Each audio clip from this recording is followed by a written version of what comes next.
I think the idea of people wanting to be more part of their technology, be a cyborg and to like be part machine, I think that's a very exciting concept for a lot of people.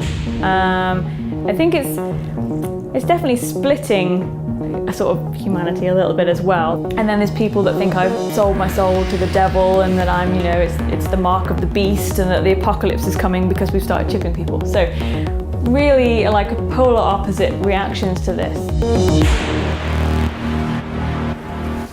Hi, my name is Jenova Rain. I'm 31, I'm a body modification artist and I specialise in earlobe reconstruction and biohacking.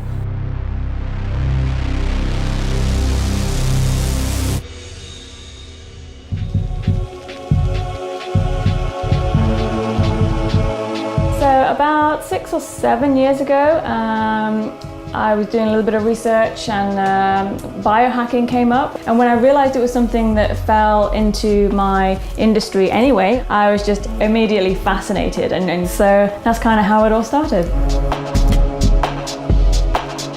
With microchip implants, and you'll hear people talking about RFID and also NFC.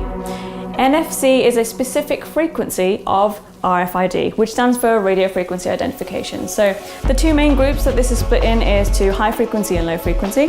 So an example of a high frequency RFID is NFC, which is most commonly found in like all your devices now. So your laptop, your mobile phone, even the new Nintendo 3DS.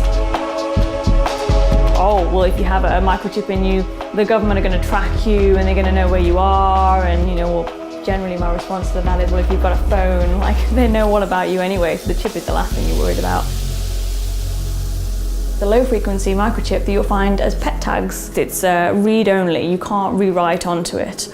So it has a 40-digit randomized serial code on there. That code is written down on a database along with your contact details and your address. You can also use that code to then correspond to door entry. The high frequency ones you can program to an extent yourself, but you can write certain bytes of information on there. So you can use that to unlock your phone. People really want to be able to use this to make their payments. We already have chips that are capable of doing this.